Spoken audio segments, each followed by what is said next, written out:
Hello everyone. Before we start, make sure to like and subscribe to the channel, and leave a comment with where you're from and what time you're watching. That way, YouTube will keep showing you stories just like this one. Now, let's begin. Midnight runs were my specialty, especially that stretch of I-40 through Arizona, where you could drive for hours without seeing another soul. Been hauling refrigerated goods for 12 years, and after my daughter turned 18 and moved to college, those long nights on the road became my escape from an empty house. That particular September night started like any other, with me pulling a load of pharmaceuticals from Phoenix to Oklahoma City, the kind of high-value cargo that paid well but came with strict security protocols. My Peterbilt was my second home, equipped with everything I needed for a week on the road, including a comfortable sleeper bunk that I'd customized with extra locks and a small safe for my personal items. Around 2 in the morning, I pulled into a rest area near Flagstaff to update my logbook and stretch my legs, the kind of place where the overhead lights barely worked and the vending machines hadn't been restocked since the Clinton administration. Standing near the entrance ramp was this guy, maybe 45, wearing clean Carhartt work clothes and steel-toed boots that actually looked broken in from real labor. He approached my rig while I was checking the trailer seals, holding up a worn leather work bag and explaining how his ride to the copper mine had left him behind after a bathroom break, and if he missed his shift supervisor's morning head count, he'd lose his job for sure. Everything about him seemed legitimate, from the calluses on his hands to the way he knew specific mine terminology, even showing me a laminated ID badge for a mining operation I recognized about 60 miles east. He just needed a ride to the next truck stop where his cousin could pick him up, and since company policy technically prohibited passengers, he offered to stay hidden in the sleeper bunk until we got there, promising to keep quiet and not cause any trouble. Against every instinct I'd developed over the years, I told him to climb in through the passenger door and get comfortable in the back while I finished my mandatory break time. For the first 3 hours, everything seemed normal, as I pushed through the darkness toward New Mexico, occasionally hearing him shift position in the bunk behind me or clear his throat quietly. The electronic logging device showed me right on schedule. The refrigeration unit hummed steadily at -10 degrees, and dispatch hadn't sent any urgent messages about route changes or security alerts. I kept the radio low, listening to overnight talk shows discuss everything from alien abductions to government conspiracies, the usual background noise that kept solo drivers from going stir-crazy during those endless stretches of asphalt. The passenger stayed true to his word, keeping silent except for a polite request to use the portable urinal I kept behind the seat, and I actually started to feel good about helping someone who genuinely needed it. Around 5:30, with the first hints of dawn starting to lighten the eastern horizon, I pulled into a way station that was closed for the weekend, figuring I'd catch a quick power nap before the final push into Albuquerque. I woke up to the sound of metal scraping against metal, a noise that instantly triggered every security alarm in my head because I knew exactly where it was coming from. My locked toolbox under the bunk. Through the curtain separating the cab from the sleeper, I could see movement, deliberate and methodical, not the fumbling of someone looking for aspirin or trying to find the light switch. When I yanked the curtain aside, the passenger was crouched on the floor with my own socket wrench in his hand, working on the bolts that secured a hidden compartment where I kept emergency cash and my backup GPS tracker. But what really made my chest tighten was seeing him calmly photographing the broken seal on my trailer's internal access panel, the one that connected the cab to the refrigerated cargo area, a seal that absolutely could not be broken without triggering a massive security investigation. He looked up at me with this expression of mild annoyance, like I'd interrupted him during a routine maintenance check, then pulled out my own phone from his pocket, swiping through photos I hadn't taken. My regular fuel stops, the apartment complex where I parked on home time, even shots of my daughter's dorm building from her move-in day last month. "Morning, friend," he said in a voice completely different from the worried mine worker I'd picked up, now carrying a professional tone like someone explaining a business proposal over lunch. He set my phone on the dashboard, keeping it just out of my reach, and explained that his associates had been tracking my route for 6 weeks, learning my patterns, my stops, even monitoring which rest areas I preferred for my mandatory breaks. The pharmaceutical load I was hauling contained a specific batch of cancer medications worth about $3 million on the black market, information that definitely wasn't public knowledge, which meant someone inside my company or the client's operation had provided intelligence. He showed me timestamps on the photos, some taken just days ago, others going back over a month, including one of me having coffee with my ex-wife at a diner in Amarillo, proving they'd been watching me long before tonight.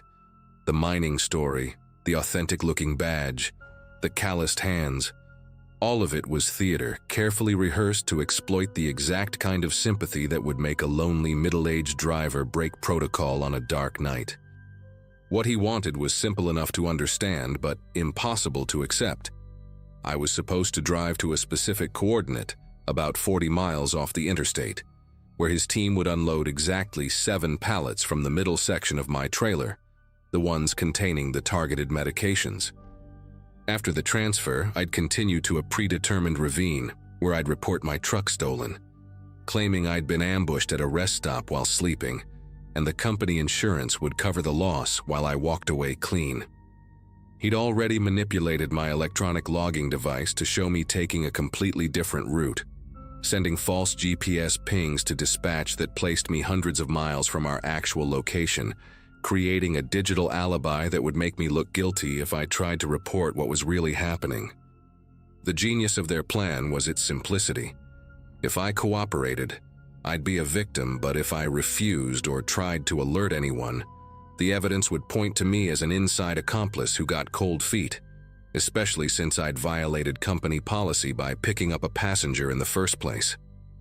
My CB radio, I realized when I glanced at it, had been opened up and rewired while I slept, the microphone cable neatly severed inside its casing, and my phone's battery, which had been fully charged when I went to sleep, now showed 2% despite being plugged into the charger he'd somehow disabled.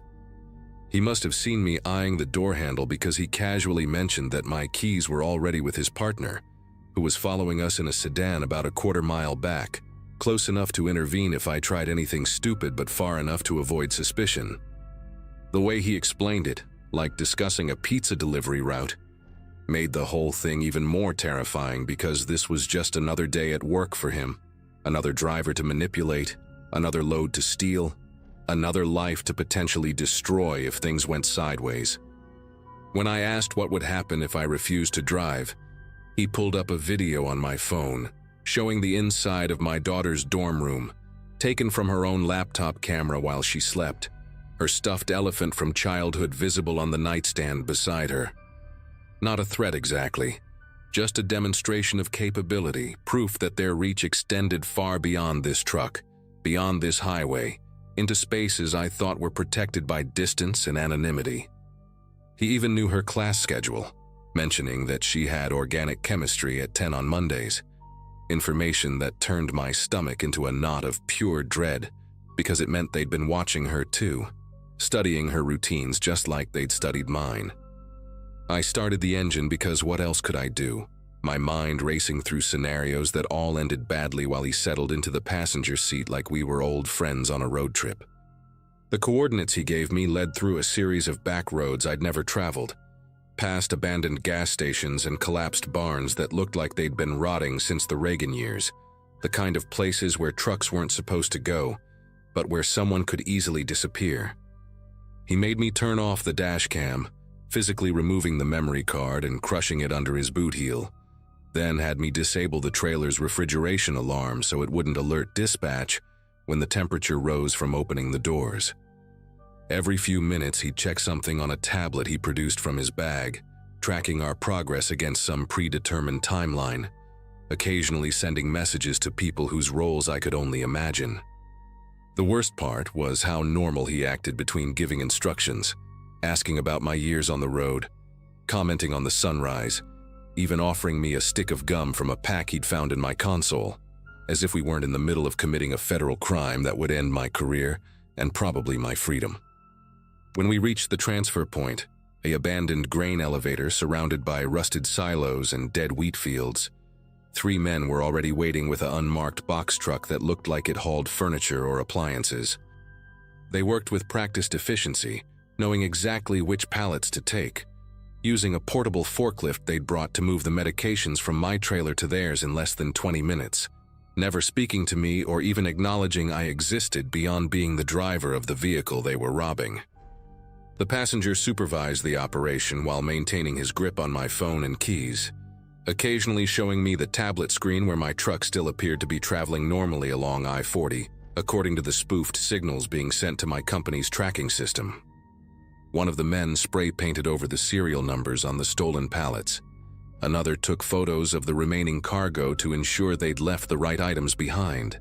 And the third carefully resealed the trailer doors with a device that somehow replicated the original seal's code, making it look like they'd never been opened.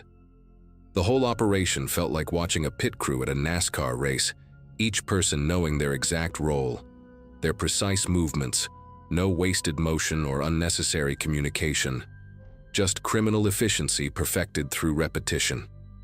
After they left with the medications, the passenger directed me to continue driving deeper into nowhere, following dirt roads that my GPS didn't even recognize, until we reached a ravine where old appliances and stripped cars had been dumped over the decades.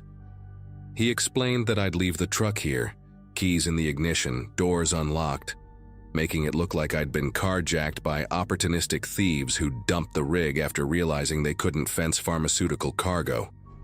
His partner would drive me to a truck stop about 50 miles away, where I'd call the police and report the theft, sticking to a script he made me memorize about stopping to help what looked like a broken-down motorist and being overwhelmed by multiple attackers. The beauty of their plan was that the physical evidence would match my story.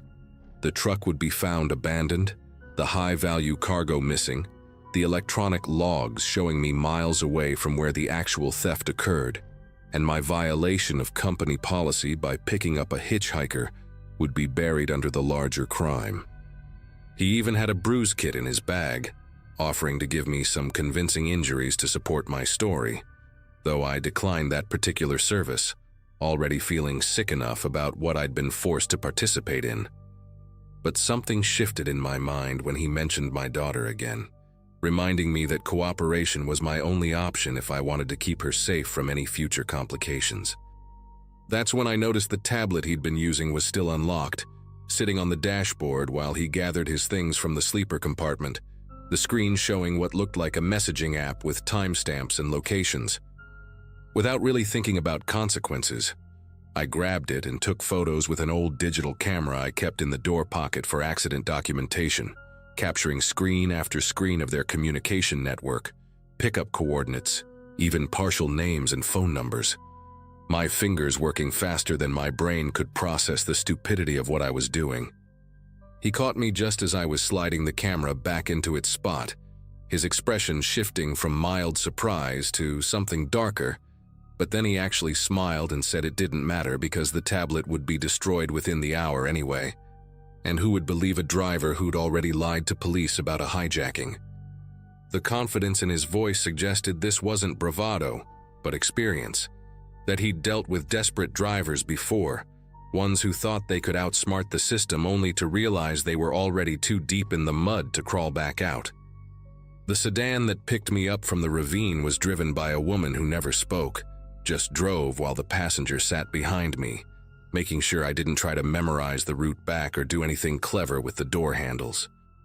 At the truck stop, they left me with my dead phone, $20 for food, and a final reminder that my daughter's safety depended on me following through with the story, that their organization had a long memory and an even longer reach for people who complicated their operations.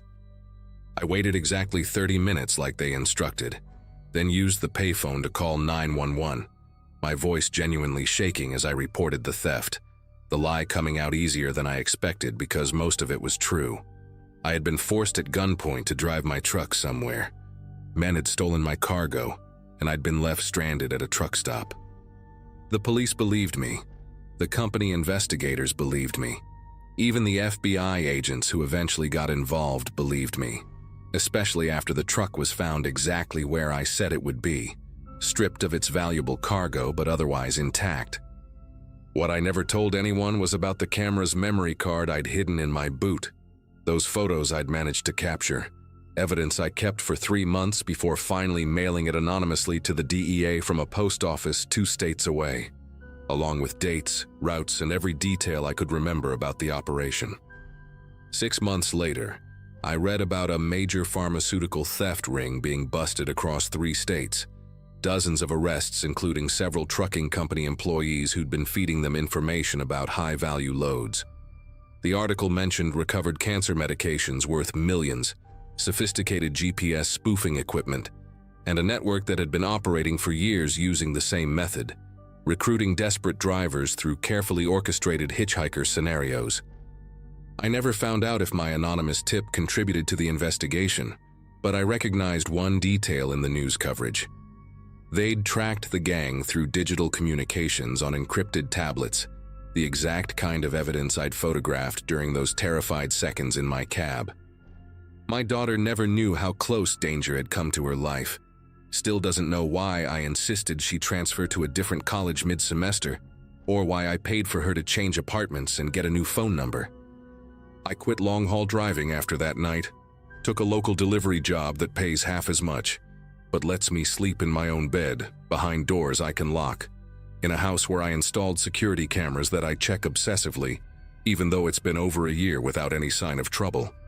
The passenger's words still echo sometimes when I'm driving past rest stops on the interstate. That casual confidence when he said they'd done this before and would keep doing it until someone stopped them.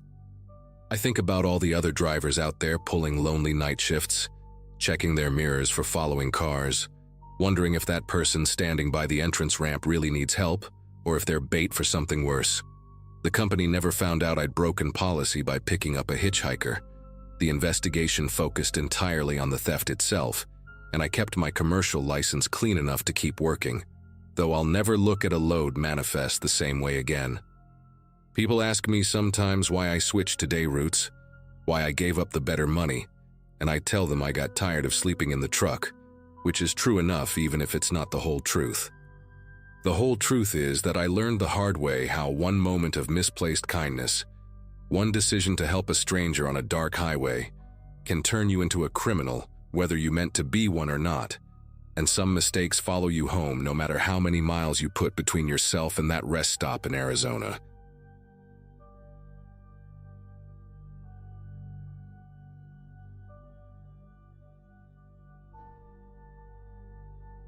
February of 2017 found me hauling refrigerated produce from Florida up to Boston. Same route I'd been running since my divorce papers got finalized, and I needed steady miles to keep my mind occupied. Most drivers my age were settling into local routes, but at 43, I preferred the long stretches where nobody asked questions, and dispatchers only cared if you made your delivery window. That particular Wednesday night, I'd already logged 11 hours, and was pushing through that dead zone on I-95 between Jacksonville and Savannah, where cell towers get scarce and the only company comes from static on the CB radio. My Freightliner had just crossed the 200,000-mile mark that morning, and I remember thinking how she still purred like a kitten when I kept her steady at 65, riding that sweet spot where the diesel engine hummed its lowest note. Around 2 in the morning, just past mile marker 42 where the highway cuts through nothing but pine forest and swamp, I caught sight of another rig's lights in my mirrors, maybe half a mile back, but gaining faster than they should have been. Now any trucker will tell you that nighttime on these empty stretches creates a kind of brotherhood. We watch out for each other, flash warnings about speed traps or debris, check on drivers who seem to be weaving from fatigue. But this rig behind me wasn't following any of the unwritten rules we all knew by heart. He'd speed up until his headlights filled my mirrors, then drop back suddenly, then surge forward again, like he was sizing me up or trying to read my trailer numbers in the dark. My CB had been quiet for the last hour, except for the occasional ghost signal from truckers too far away to understand. But then Channel 19 crackled to life with a voice that sounded like gravel mixed with cigarette smoke. "Slow your roll, friend, we gotta talk," the voice said. And right away I knew this wasn't any DOT inspection or friendly warning about a blown tire. Real truckers don't talk like that. Don't use that fake casual tone that tries too hard to sound harmless. I kept my speed steady and reached for my CB mic, but before I could respond, the rig behind me hit its hazards and started flashing its high beams in a pattern. 3 long, 3 short, 3 long again. That's when my gut started churning, because that wasn't any trucker signal I'd learned in 20 years of hauling freight. I watched him in my mirrors as he moved into the left lane and pulled alongside my trailer, matching my speed perfectly while his passenger window came down, and someone aimed a spotlight at my DOT numbers and the sealed door of my refrigerated unit. The voice came back on the radio, clearer now that he was right beside me. "Nice load you're carrying there, driver. 40,000 pounds of strawberries heading to Boston. Delivery tomorrow at 1600 hours to the Hunts Point warehouse." My knuckles went white on the steering wheel because that information wasn't something you could guess. Someone had either hacked into our dispatch system or had an inside source at my company.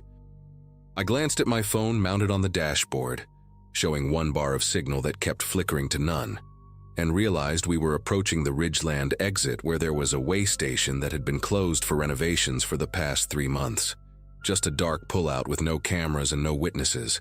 The rig beside me started edging closer, not enough to hit me, but enough to make his intentions clear. We were going to have that talk whether I wanted to or not.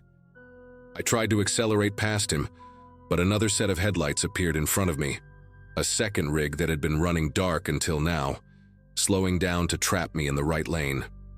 They had me boxed in like wolves cornering prey, and when I grabbed my CB to call for help on Channel 9, the emergency frequency, all I got was dead static like someone was running a jammer. The lead truck ahead started pumping his brakes, forcing me to slow from 65 to 40, then 30, as we approached that abandoned way station. My fuel gauge showed a quarter tank, enough to make Boston if I didn't stop, but not enough to outrun these guys if this turned into a chase. The voice on the radio came back, and this time I could hear other voices in his cab, at least 2 more people, all of them laughing at something that hadn't been said yet. "Here's the thing, friend," he continued, and I could tell he was enjoying this, drawing it out like a cat playing with its food. "Your company owes our mutual broker 60 grand for that Miami deal that went sideways last month. The one where your dispatcher claimed the load got refused but somehow still got delivered and paid out to the wrong account. Now we could handle this through lawyers and insurance companies. Could make a real mess of things. Get DOT involved. Maybe have them crawl through every logbook violation and overweight ticket your company ever collected. Or we could settle this tonight, just between professionals, and everybody goes home happy." I'd never heard of any Miami deal. Had been running the Boston route exclusively for 6 months. But the way he said it made me realize this wasn't about truth or lies. This was about 3 trucks against 1 on a dark highway where anything could happen and be explained away as driver error or equipment failure. The truck in front of me suddenly hit his brakes hard, and I had no choice but to follow him into the way station pullout, my wheels crunching over broken asphalt and glass from who knows how many years of neglect. As soon as I stopped, the rig behind me pulled in diagonal across the exit, blocking any chance of escape, while the one that had been beside me positioned itself along my driver's side, so close I couldn't open my door without hitting his fuel tank. Before I could even set my parking brake, I heard boots hitting pavement and saw a figure climbing up onto my trailer using the rear door handles, a thick-shouldered man wearing coveralls with no company logo and a baseball cap pulled low over his face. He had something in his hand that looked like a modified tire pressure gauge connected to a small metal cylinder, and he was heading straight for my glad hand connections, where the air lines from my cab connect to the trailer brakes. "You're making this harder than it needs to be," the voice on the CB said, while I watched the man on my trailer kneel down near the connections. "All we want is 1 pallet from your load. Just 1 single pallet of those premium berries. Call it a finder's fee for helping you remember that debt. Your manifest shows 42 pallets, you roll into Boston with 41. Tell them 1 got damaged, Some boxes crushed. Had to dump it for safety. Insurance covers the loss, your company takes a small hit, nobody gets hurt, and we all pretend this never happened. Through my passenger mirror, I could see 2 more people had gotten out of the rear truck, both carrying what looked like crowbars or tire irons, standing casual but ready, like they'd done this before and knew exactly how it would play out. The man on my trailer did something with his device, and I heard a sharp hiss of air, then felt my trailer brakes engage slightly, just enough to know that whatever he'd done, I wouldn't be driving away without his permission. I reached for my phone to try calling 911, but the screen showed no service, not even emergency calls, and when I tried to take a photo of the trucks around me, the camera app kept crashing like the phone itself was fighting against me. That's when the real fear set in. Not the adrenaline rush of a dangerous situation, but that cold, deep dread when you realize how thoroughly you've been trapped. The CB crackled again, and this time it was a different voice, younger, with a slight southern drawl. "Your ELD just showed a critical fault, driver. Says you've been running off duty for the last 6 hours when you were actually driving. That's a federal violation right there. Could lose your CDL for that kind of falsification." I looked at my electronic logbook display, and sure enough, it was showing error codes I'd never seen before. My carefully logged hours replaced with gibberish that would make me look guilty of exactly what they were claiming. "Now here's where we're at," the first voice returned, sounding almost bored now that they knew they had me. "You can sit there and be stubborn, and we'll call this in to state police. Report an erratic driver who's been falsifying logs, probably on stimulants, aggressive, refused to stop when concerned fellow drivers tried to check on him. By the time cops get here, if they even come to this dead zone, they'll find your logs all messed up. Maybe find some contraband that wasn't there before, if you know what I mean. Or you can open that trailer, let us take what we're owed, and drive away clean, maybe a little lighter but still with your career intact." The man who'd been working on my trailer jumped down and walked to my passenger door, tapping on the window with that modified gauge device, grinning like we were old friends sharing a joke. Behind him, one of the others was already setting up what looked like a portable loading ramp, the kind you'd use to roll pallets off a trailer without a dock, and I realized they'd come prepared for this exact scenario, had probably done it dozens of times before to drivers just like me. Something inside me shifted then. Maybe it was pride, or maybe just the simple math that giving in now meant they'd own me forever, knowing I'd helped them steal once and could be squeezed again and again. I grabbed my CB mic and switched to channel 17, a frequency some old-timers still monitored, and started talking fast and clear. "Break 17, this is Unit 449 southbound at the closed Ridgeland scale. 3 trucks running a cargo theft setup, blocking me in, tampering with my equipment. Need immediate assistance. Any driver copy?" For a second there was nothing but static. Then suddenly multiple voices came through, truckers who'd been listening in the dark, and I heard someone say they were northbound 5 miles out and coming hard. The voice on channel 19 turned ugly quick.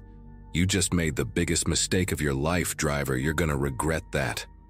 But I'd already started recording everything on my personal dashcam that they didn't know about, the one I'd hidden behind my sun visor after a friend got burned in an insurance scam. I kept talking on channel 17, describing the trucks, reading out partial plate numbers when their lights hit them right, and within minutes I could see headlights in the distance. Lots of them. A convoy of drivers who'd heard the call and decided enough was enough. The thieves saw them too, and suddenly their careful plan fell apart as they scrambled back to their rigs, the man with the device yanking something from my airlines that made a loud pop and sent air hissing everywhere. They peeled out of that rest stop so fast they left their loading ramp behind, and as the other truckers pulled in around me, creating a protective circle with their rigs, I sat there shaking, not from fear anymore, but from anger at how close I'd come to losing everything I'd worked for. One of the drivers who'd responded, an older woman driving for night transportation, helped me check my airlines and found the jamming device still partially attached, a piece of evidence that would later help state police track down similar attacks across 3 states. The police report I filed that night ran 12 pages long, and the detective who interviewed me said I was lucky. 2 other drivers hadn't been so fortunate that month. One run completely off the road near Fayetteville when he tried to resist. Another found at a truck stop beaten so badly he couldn't identify his attackers. My damaged airlines cost $800 to properly repair, and my company had to send another driver to team with me to Boston. Since my ELD data was so corrupted, it took their IT department 3 days to restore it. But what still haunts me, what makes me check my mirrors constantly even now, 6 years later, is knowing how perfectly they'd planned it all.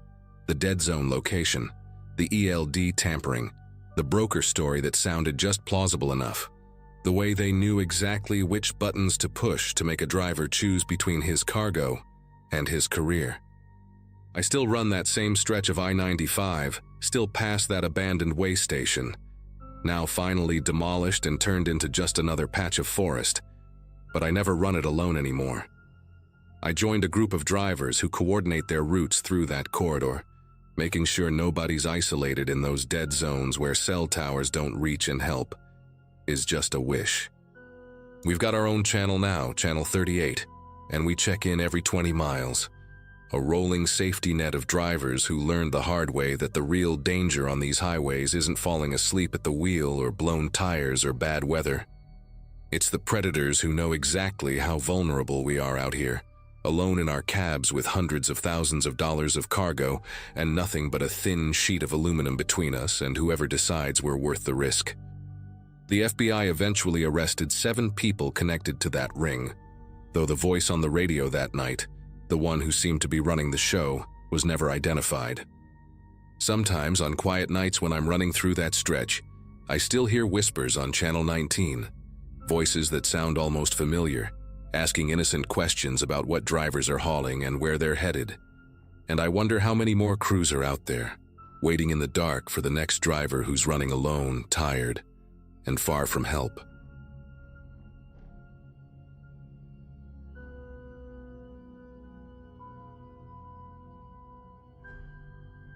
"12 years hauling freight across the western states teaches you which jobs to take and which ones to leave alone.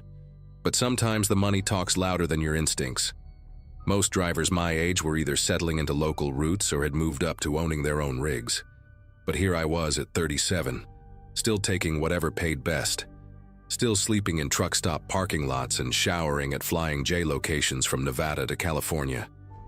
My ex-wife used to say I was married to the road more than I ever was to her, and maybe she had a point, but those long stretches of empty highway paid for our daughter's college tuition.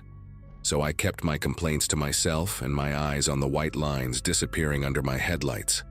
When dispatch called me about a construction debris contract paying triple the usual rate, I should have asked more questions, but rent was coming up, and my transmission had been making expensive sounds lately. The job seemed straightforward enough. Pick up loads from a demolition site about 60 miles outside of Reno, haul them to a specialized disposal facility near the California border, mostly night runs to avoid the heat and traffic. The company, Silverstone Disposal Solutions, had all their paperwork in order, proper permits, insurance verification, everything checked out when I ran it through the carrier's system. They even offered a bonus for drivers who could handle multiple runs per week, cash paid daily, which wasn't standard but wasn't unheard of either in this business. My first pickup was scheduled for a Monday night at 11, and the directions took me way off the interstate, down a series of progressively narrower roads, until I was navigating by GPS alone through terrain that looked like it hadn't seen development since the mining boom ended. The site itself was an old casino complex, one of those places that tried to capitalize on being halfway between Reno and nowhere, probably went belly up when the recession hit and never recovered. Chain link fencing surrounded the property, portable floodlights running off generators, and a crew of maybe 8 guys working with excavators and dump trucks, breaking down what was left of the main building. The foreman, a guy named Vince with arms like telephone poles and a scar that ran from his left ear to his jaw, barely looked at my paperwork before pointing me to where they were loading. They had me back up to a pile of broken concrete, rebar, drywall chunks, The usual demolition mix, and started loading my trailer with an excavator that had seen better days. The operator knew his business, though, distributed the weight properly, didn't overload, and in 20 minutes I was tarped up and ready to roll. Vince handed me an envelope with $500 in cash, said it was for fuel and expenses, told me there'd be another $500 waiting at the disposal site. The whole thing felt more like a drug deal than a legitimate hauling contract, but I'd worked with contractors who operated in cash before, guys who kept their money away from ex-wives or the IRS. So I tucked the envelope in my jacket and headed out into the desert night. The disposal facility was another 2 hours west, and about halfway there, I had to pull over for a mandatory inspection at a weigh station that I knew would be closed, but still required a logged stop for compliance. Part of the routine was checking the load, making sure the tarps were secure. Nothing had shifted during transport. I climbed up on the passenger side, flashlight between my teeth, and started checking the bungee cords when I noticed one corner of the tarp had worked loose, probably from the wind resistance at highway speeds. As I reached over to resecure it, my flashlight beam caught something white among the chunks of concrete and drywall, something that made me pause and lean in closer. At first, I thought it was PVC pipe or maybe some kind of insulation, but the texture was wrong, too smooth, too organic looking. I pulled the tarp back further, used my hand to brush away some of the smaller debris, and that's when I saw the teeth. 3 molars still attached to a piece of jawbone, mixed in with the rubble like they belonged there. My first thought was that maybe it was from an animal, deserts full of dead livestock and wild horses, but I'd seen enough deer skulls and cow bones growing up in ranch country to know the difference. These were human teeth, human bone, and as I stood there on the side of my trailer in the middle of the Nevada desert, I realized that the crushing sounds I'd heard while they were loading might not have all been concrete breaking apart. The smart thing would have been to cover it back up, deliver the load, take my money and forget I ever saw anything, but I kept thinking about news stories I'd seen, missing persons cases, families waiting for answers. I took pictures with my phone, close-ups of the bones, wider shots showing them mixed in with the debris, then carefully covered everything back up and secured the tarp. My plan was to finish the delivery, act normal, then figure out who to contact once I was somewhere safe with better cell service. The disposal facility was exactly where they said it would be, a massive pit operation with industrial grinders and sorting equipment, the kind of place that could make anything disappear into landfill material within hours. The night supervisor, a nervous-looking guy who kept checking his phone, handed me another envelope without saying much, just pointed where to dump the load. I watched the excavator grab huge chunks of my cargo, including the section where I'd found the bones, and feed it all into a grinding machine that turned everything into gravel-sized pieces. The drive back to Reno gave me too much time to think, and by dawn, I'd made my decision to call the state police from a truck stop near Carson City. The detective I spoke to, a woman named Diane Reeves, took my report seriously enough to meet me within an hour, looked at my photos, took copies of all my paperwork. She told me to continue with my scheduled runs, act like nothing had changed while they investigated quietly. What she didn't tell me, what I found out later from another driver at a rest stop, was that I wasn't the first one to report finding human remains and construction debris from sites connected to Silverstone disposal. 2 other drivers had come forward in the past year, but both had mysteriously decided to recant their statements after receiving better-paying job offers from affiliated companies, jobs that took them far away from Nevada. Detective Reeves had me wear a wire for my next pickup, said they needed more evidence before they could move on Silverstone, wanted me to get Vince or someone else talking about what they were really hauling. The weight of that recording device taped to my chest made every breath feel like a confession, and when I pulled up to the demolition site that next night, Vince took one look at me and I knew he could tell something was different. He walked around my truck twice, slow and deliberate, ran his hand along the undercarriage like he was checking for tracking devices, then leaned in close enough that I could smell the cigarettes and coffee on his breath. He asked if I'd had any trouble with the last load, if anyone had given me problems at the disposal site, and when I said no, he smiled in a way that made my skin prickle with sweat despite the cool desert air.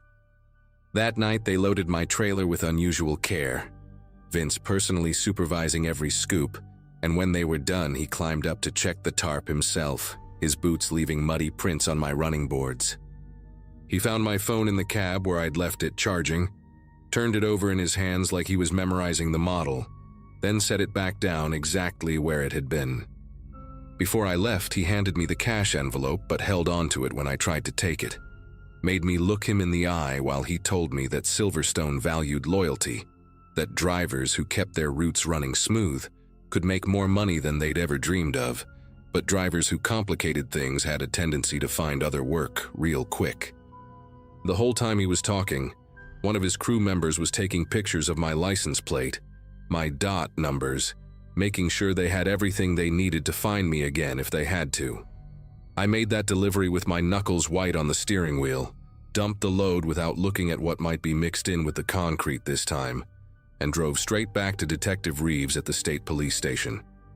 The recording hadn't picked up anything useful, just ambient noise and Vince's carefully chosen words that could mean anything to anyone listening. Reeves said they'd need me to do one more run, maybe two, that they were close to getting a warrant, but needed something more concrete.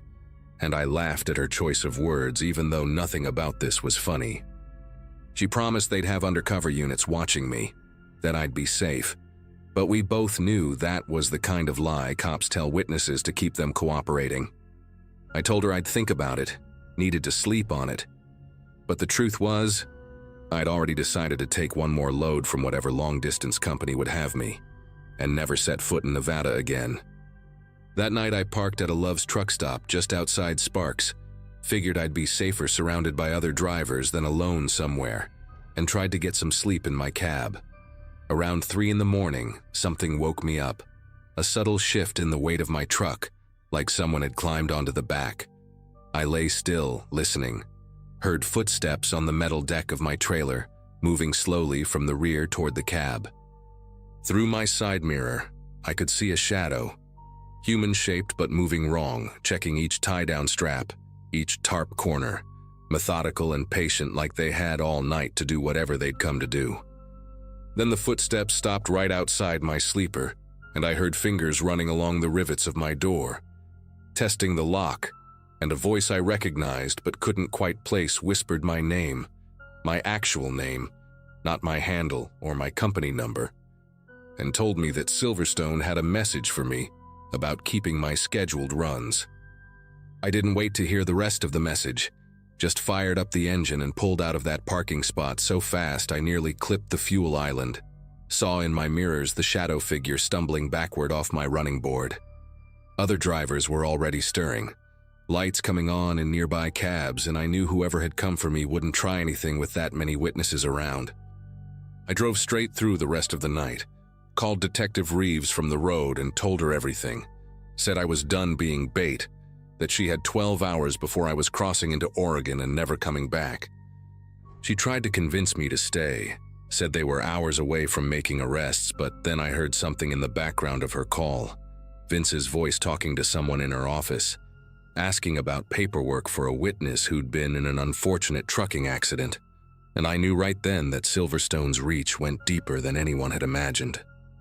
The FBI raids happened 6 days later, made national news for about a week before getting buried under political scandals and celebrity divorces.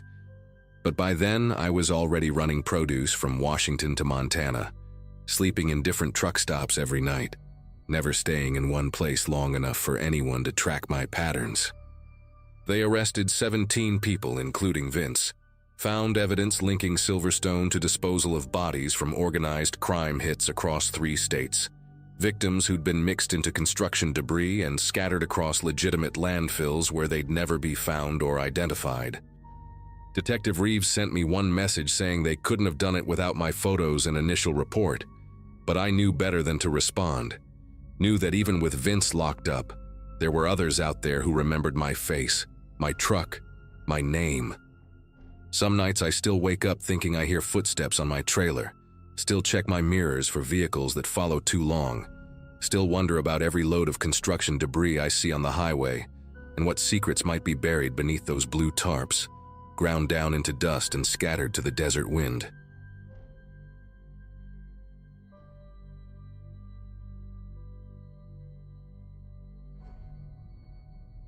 My CDL still sits in my wallet, expired now for 2 years. Right behind the credit cards, I maxed out paying for lawyers after everything went sideways with that government contract job. I keep meaning to throw the license away, but something always stops me. Maybe because getting rid of it would mean accepting that my trucking days are really over, that what happened on Highway 54 outside Liberal, Kansas, changed everything permanently. Secured Transit Solutions hired me for what seemed like a straightforward flatbed haul in early November. Just another specialized equipment run from their facility near Topeka to a research center in Colorado Springs. I'd been driving flatbed for over a decade by then, mostly independent contracts after leaving my job with a major carrier when I turned 33, and government subcontractor work paid well enough to keep my Peterbilt running and the mortgage current on my place outside Wichita. Carla from STS called me directly, said she got my number from another driver who'd done classified hauls before, and asked if I could be at their loading facility within 48 hours for a priority shipment. The money she quoted made me sit up straight at my kitchen table, triple my usual rate with a cash advance that would hit my account before I even hooked up the trailer. She emailed over the contracts, pages and pages of confidentiality agreements and liability waivers, all standard-looking legal language except for one section that specified I couldn't discuss the cargo with anyone, including law enforcement, unless presented with a federal warrant. The loading appointment was set for 6 in the morning on a Monday, and when I arrived at their facility, a converted warehouse complex surrounded by fresh razor wire and cameras every 20 feet, 2 guards in unmarked uniforms checked my ID 3 times before waving me through the gate. Inside the loading bay, they already had the cargo on a specialized flatbed trailer, everything covered with military-grade tarps that had been heat-sealed at the edges and secured with numbered cable locks that I wasn't allowed to touch. The load itself was strange. 3 identical rectangular shapes about 8 feet long and 4 feet wide, positioned perfectly parallel to each other with custom steel brackets holding them in place. I walked around the trailer doing my standard pre-trip inspection, while a guy in a black polo shirt followed me with a clipboard, writing down every move I made, even noting when I checked the tire pressure. When I tried to peek under one corner of the tarp to verify the load was properly secured, he grabbed my wrist hard enough to leave marks and reminded me about the confidentiality agreement I'd signed. They handed me a sealed envelope with routing instructions that I wasn't supposed to open until I left the facility, along with a cheap prepaid phone that I was told to keep on at all times. Carla appeared one more time before I left, walking up to my cab window with another set of papers for me to sign, these ones acknowledging that I understood the federal penalties for discussing classified materials. She leaned in close enough that I could smell her coffee breath and told me that this load was time-sensitive, that people were counting on me to deliver it exactly as instructed, no stops except at the 3 designated fuel stations marked on my route. The way she said it made the hair on my arm stand up, like there was some kind of threat hidden in her words. But the deposit had already cleared in my account, and backing out would mean returning money I'd already mentally allocated to overdue bills. I opened the envelope once I hit Highway 50, pulling over at a way station to read through the instructions, while my hands trembled slightly from too much coffee and not enough sleep. The route they'd mapped out made no sense, taking me south through Liberal instead of the direct path west on 70, adding at least 4 hours to what should have been a simple 8-hour drive. Each fuel stop had specific instructions: park in the northwest corner of the lot, leave the engine running, go inside for exactly 15 minutes, buy something, use the restroom, return to the truck without speaking to other drivers. The prepaid phone rang as I was reading, a robotic voice asking for my exact GPS coordinates, then hanging up before I could ask any questions. Everything went smooth for the first 3 hours, just me and the steady hum of the diesel engine, watching the Kansas farmland roll by in the pale morning light. Made my first scheduled stop at a Shell station near Pratt, followed the instructions to the letter, bought a sandwich I didn't want, and used a bathroom I didn't need while watching the clock on my phone.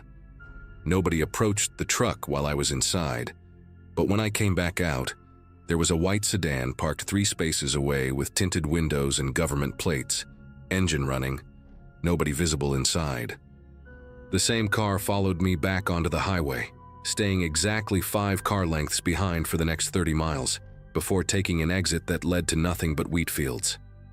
The second stop was supposed to be at a Conoco near Meade, but when I got there around noon, the place was crawling with state troopers. 4 cruisers parked at different angles around the pumps like they were waiting for something. I circled the lot once, my gut telling me to keep driving, but the prepaid phone started ringing non-stop until I finally pulled in and parked where I'd been instructed. None of the troopers even looked my way, which somehow made it worse, like they were deliberately avoiding eye contact. Inside the store, the clerk, a kid maybe 19 with bad acne scars, kept glancing at the door while he rang up my energy drink, and when he handed me my change, he whispered something that sounded like, "They're watching," before turning away to stock cigarettes. By the time I reached Highway 54 heading toward Liberal, the weather had turned nasty, dark clouds rolling in from the west, with that greenish tinge that makes any Midwest driver nervous about tornadoes. The prepaid phone had been silent since the Conoco stop, which worried me more than the constant check-ins. About 15 miles outside Liberal, just past a sign for some abandoned grain elevator, I saw them in my mirrors, 2 black Suburbans coming up fast, no plates visible, windows dark as oil. They boxed me in smooth as anything, 1 in front and 1 behind, and the lead vehicle hid its hidden blue lights, the kind mounted behind the grille that you'd never notice until they were flashing right in your face. I pulled over on the shoulder, gravel crunching under the tires, my heart hammering so hard I could feel it in my throat. 4 men got out, all wearing identical black tactical pants and navy windbreakers with no agency markings, just little radio earpieces and holstered sidearms. The one who approached my window had a shaved head and a neck tattoo that looked military, some kind of unit insignia I didn't recognize. He didn't show a badge, didn't introduce himself, just told me to step out of the vehicle and keep my hands visible. When I asked what this was about, he grabbed my arm and yanked me down from the cab, nearly dislocating my shoulder in the process. They made me stand facing my truck while they cut the cable seals on the tarps, the sound of the bolt cutters echoing across the empty fields. One of them climbed up on the trailer with some kind of handheld scanner, running it over each of the 3 shapes, while another guy typed on a military-grade laptop, balanced on the hood of their Suburban. The scanner started clicking like a Geiger counter, faster and faster as he moved it toward the middle container, and suddenly all 4 of them backed away from the trailer like it was about to explode. The guy with the neck tattoo got on his radio, speaking in some kind of code I couldn't follow, lots of numbers and letters that meant nothing to me, but his voice had gone from aggressive to genuinely scared. Within 10 minutes, the whole area turned into a circus, helicopters appearing from nowhere, more black vehicles streaming down the highway, guys in hazmat suits setting up some kind of perimeter around my truck. They put me in the back of one of the Suburbans, no handcuffs, but the door handles didn't work from the inside, and I sat there for 3 hours watching them work through the tinted windows. Nobody would answer my questions. Nobody would tell me what was in those containers. Just kept asking me the same things over and over. Who hired me? What route was I supposed to take? Did I stop anywhere that wasn't on the manifest? The guy with the neck tattoo finally came back, tossed my CDL and phone on the seat next to me, and told me I was free to go, but the truck and trailer were being impounded for national security reasons. They drove me to a motel in Garden City, paid for a week in advance, and told me not to leave town until someone contacted me. The next morning, Secured Transit Solutions' phone number was disconnected, their website gone, like they'd never existed at all. I tried calling Carla's direct line, but it just rang and rang with no voicemail. 3 weeks later, I saw it on the news while eating breakfast at a diner. An industrial explosion at a chemical plant in Nebraska. 4 dead, investigators finding traces of materials that matched the serial numbers from my impounded trailer. The FBI showed up at my door that same afternoon with a warrant, seized my laptop and all my paperwork, started asking about my connections to domestic terrorist groups, whether I knew what I was really hauling, why I deviated from the planned route when I hadn't deviated at all. My lawyer, a former JAG officer I found through a veterans group, managed to get the charges dropped after 8 months of pure hell, but by then the damage was done. Word had gotten around the trucking community that I was under federal investigation. Insurance companies wouldn't touch me, and nobody wanted to hire a driver who might bring that kind of heat to their operation. The lawyer dug up some interesting stuff, though. Secured Transit Solutions had been incorporated just 2 days before they contacted me, dissolved the day after my cargo got intercepted, and the address they'd given me led to an empty lot that had been vacant for years according to county records. The facility where I'd picked up the load had security footage, but somehow all the cameras had malfunctioned that morning, every single one, and the guard company had no record of ever providing personnel to that location. I still get calls sometimes, always from blocked numbers, asking if I remember anything else about that day, if I've talked to anyone about what happened, reminding me that my NDAs are still legally binding even though the company no longer exists. My wife thinks I should just forget about it, move on with our lives, maybe go back to school and learn a trade that doesn't involve driving. But late at night when I can't sleep, I keep thinking about those 3 containers and whatever was making that scanner go crazy, wondering if I was hauling something that ended up killing those people in Nebraska, or if maybe those men in the Suburbans saved a lot more lives by stopping me when they did. Either way, I know I'll never get answers, just like I know there's probably someone watching my house right now, making sure I keep my mouth shut about the whole thing, which is exactly what I've done until now, posting this from a library computer 2 states away, because I figure people deserve to know that sometimes your own government will use you, frame you, and throw you away without a second thought.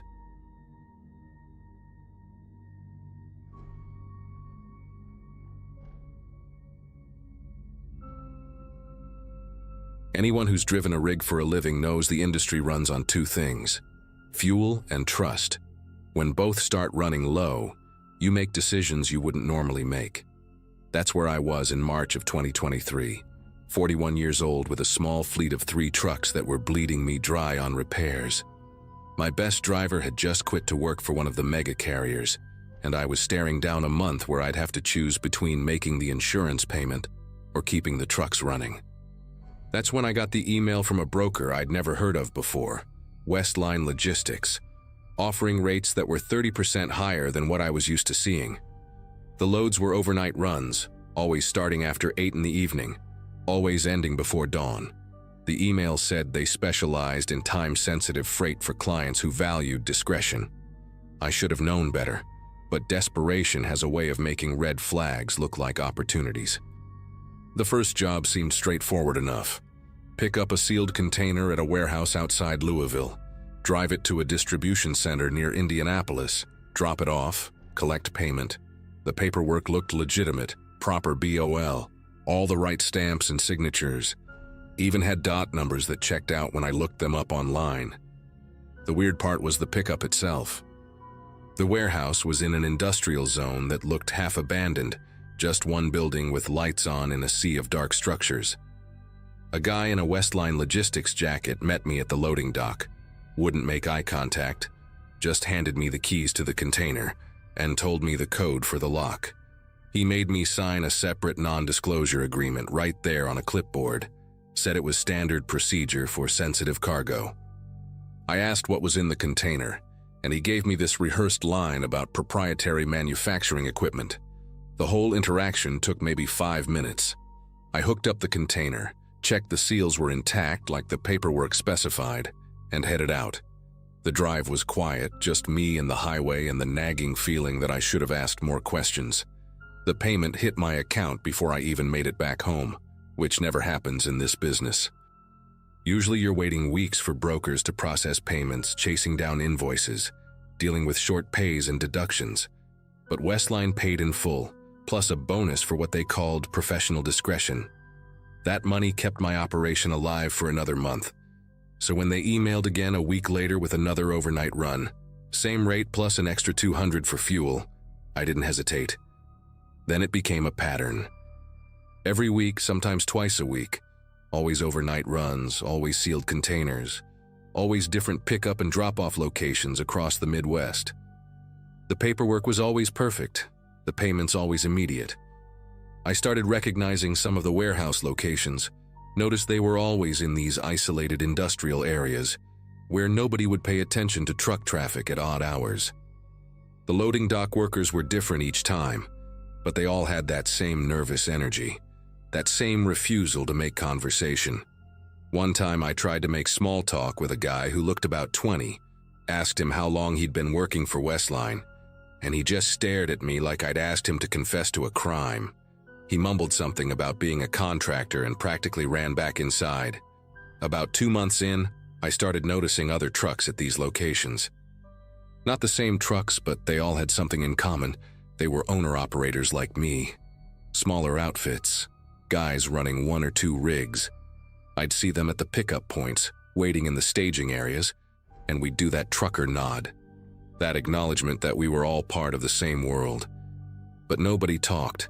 There was this unspoken understanding that you didn't ask questions about Westline jobs. The money was too good, and we all needed it too badly. One night at a warehouse outside Dayton, I saw a Peterbilt that looked familiar. A custom paint job in deep blue with silver flames that I swear I'd seen at a truck stop months earlier. The driver was gone though, just the truck sitting there in the lot with its lights off. I remember thinking it was strange that someone would leave a rig that nice unattended, but I was already running late for my own pickup. I didn't think about it again until much later, when I should have been paying attention to all the small details that were adding up to something very wrong. The job that changed everything came on a Wednesday in early May. Westline sent me coordinates instead of an address, which was a first, along with instructions to arrive at exactly 11:30 at night, not earlier, not later. The location was way out in rural Pennsylvania, nearly 3 hours from where I'd made my last delivery. The route took me off the interstate onto progressively smaller roads until I was on a 2-lane county highway with nothing but farmland and woods on either side. My GPS kept trying to reroute me back to main roads, like it didn't believe this destination could be real. When I finally found the turnoff, it was just a gravel road with no sign, no mailbox, nothing to indicate what was back there. I checked the coordinates 3 times before I committed to turning in. The road went on for maybe half a mile through dense trees, and then suddenly opened up into this massive clearing with a chain-link fence topped with razor wire running the entire perimeter. There were sodium lights mounted on tall poles, bathing everything in that harsh orange glow that makes everything look like a crime scene. The gate was closed, and there were 2 men standing in front of it wearing security uniforms and carrying what I'm pretty sure were rifles, not just handguns. I stopped about 50 feet from the gate, engine idling, trying to figure out what kind of legitimate business operation needed this level of security in the middle of nowhere. One of the guards walked up to my window, shined a flashlight directly in my face, and asked for my name and confirmation number without any greeting or explanation. I gave him the information, and he walked back to a small guardhouse I hadn't noticed before, made a phone call, then came back and told me to proceed to loading dock 7. The gate rolled open with this grinding mechanical sound that seemed way too loud in the quiet night. As I drove through, I got my first real look at what was inside the fence, and that's when my chest started feeling tight. There were trucks everywhere. Not just a few, but dozens of them, lined up in neat rows like some kind of vehicle graveyard. Big rigs, day cabs, sleepers, all different makes and models, all just sitting there dark and empty. I recognized the blue Peterbilt immediately, parked in the 3rd row with 6 other trucks that looked just as well maintained and expensive. None of them looked abandoned or junked. They looked like they'd been driven there yesterday and parked carefully. The loading docks were along one side of the property, attached to a long metal building with no windows and no company name anywhere visible. I backed into dock 7 like I'd been instructed, but my mind was racing through every possible explanation for what I was seeing. Maybe it was a fleet storage facility. Maybe these were trucks being held for auction or repair. But that didn't explain the armed guards or the razor wire, or the complete absence of any identifying information. A man in a different uniform, not security but something like a supervisor, came out and knocked on my door. He had a tablet in his hand and that same avoidance of eye contact I'd seen from every other Westline worker.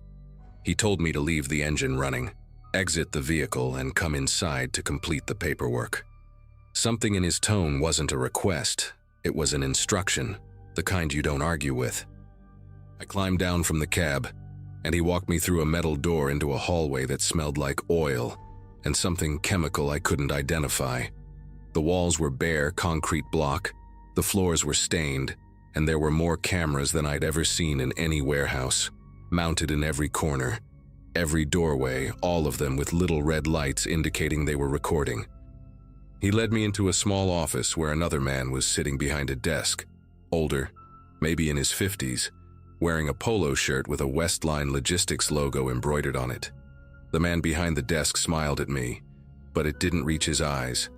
He gestured to a chair and said we needed to go over some additional documentation for this particular load. He slid a stack of papers across the desk, and I started reading through them, but the language was dense and confusing, full of legal terminology about asset transfers and equipment reassignment and liability waivers. I asked what this was about, why this job required different paperwork than the others, and he leaned back in his chair and said something that made every instinct in my body scream. He said that given the nature of the operation and the sensitive cargo I'd been transporting, they needed to ensure complete operational security going forward. I asked what he meant by going forward, and he just kept smiling that flat smile. Then he said that my truck would need to remain on the property for a standard safety inspection and equipment verification process that would take approximately 72 hours.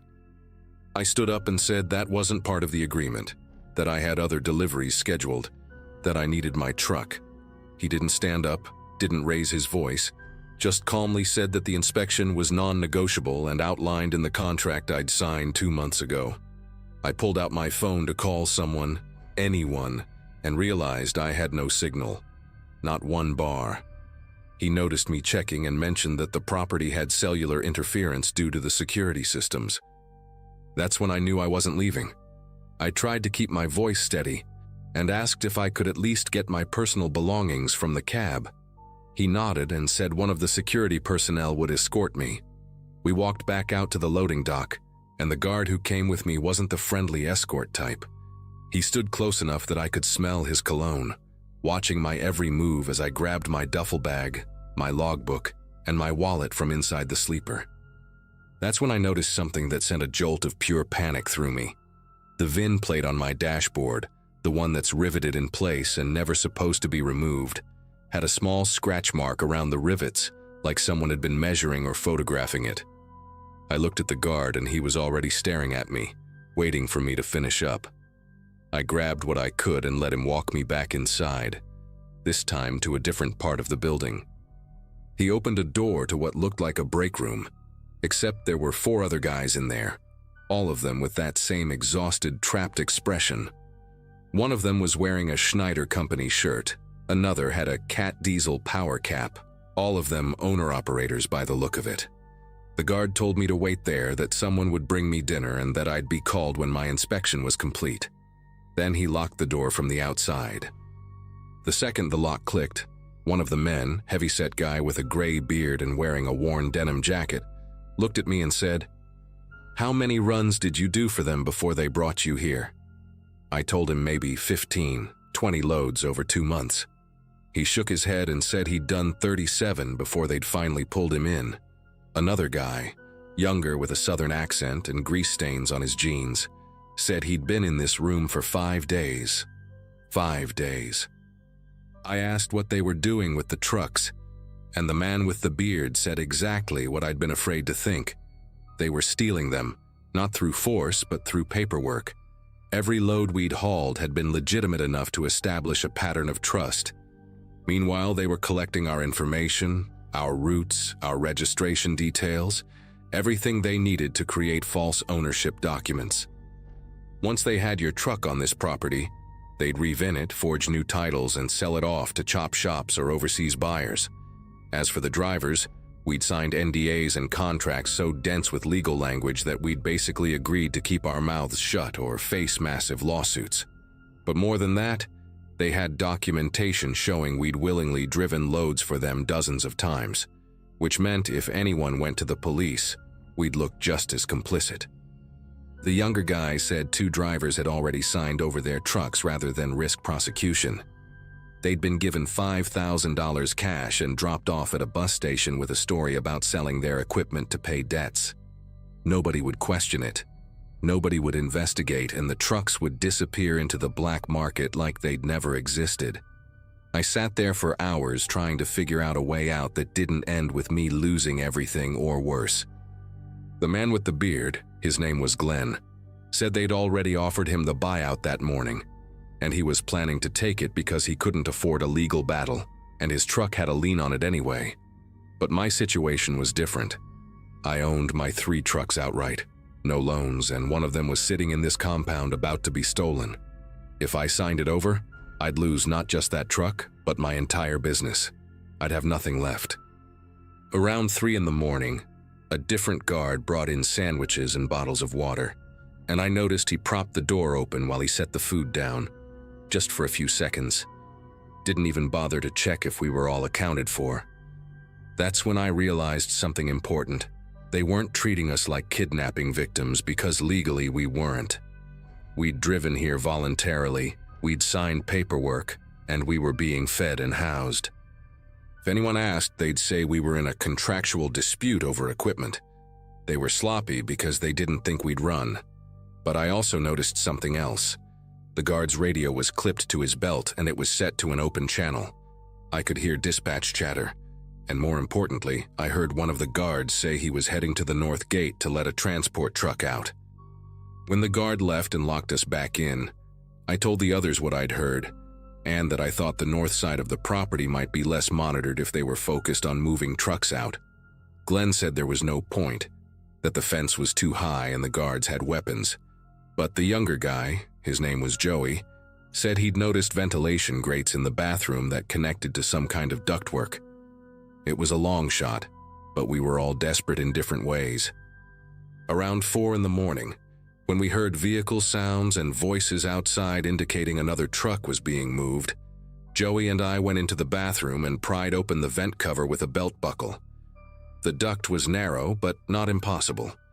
It took us maybe 20 minutes of crawling through sheet metal and insulation before we came out in what looked like a storage area on the opposite side of the building. From there, we found a loading door that wasn't fully secured, just held by a chain with enough gap to squeeze through. We ran across the lot, staying between the parked trucks for cover, and when we reached the fence line, we used one of the trucks as a ladder to climb up and carefully get past the razor wire, using our jackets as protection. I cut my arm pretty badly, and Joey twisted his ankle landing on the other side, but we were out. We ran through the woods until we hit that county highway, and then kept walking until we found a house with lights on about 2 miles down the road. The people who lived there were an elderly couple who let us use their phone to call the state police. What happened next took months to fully unfold, but the short version is that the police raided the property within hours of our call and found exactly what we described.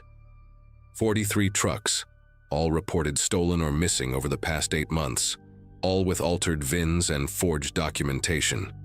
They arrested 12 people on site, including the man in the polo shirt who turned out to be running the entire operation under multiple shell companies. Westline Logistics didn't exist as a legitimate business. It was just a website and a forwarding address. The FBI got involved because the operation crossed state lines and involved identity theft on a massive scale. They'd been using our driver's licenses and DOT numbers to create fake profiles, then using those profiles to secure loans and lines of credit before disappearing. Glenn and the other 2 drivers who were still in that room when the raid happened were released immediately.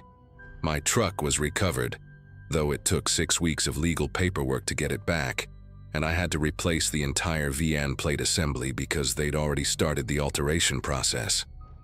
I lost 2 months of income dealing with depositions and insurance claims, and I'm still paying off the legal fees. Joey got his rig back too, though his had already been partially stripped for parts. The thing that still keeps me up some nights is thinking about how many drivers might have just taken the buyout and walked away, never reporting it, never knowing they were part of something this big. I see posts sometimes on trucking forums, guys complaining about shady brokers or missing equipment, and I always wonder if they crossed paths with the same operation or one like it. I run my own loads now, no brokers, no overnight mystery runs, even if it means lower pay. Trust isn't something I give out easily anymore, and every time I see a truck sitting abandoned at a warehouse or a too-good-to-be-true load offer, I remember that fence and those rows of stolen rigs and how close I came to being just another driver who vanished.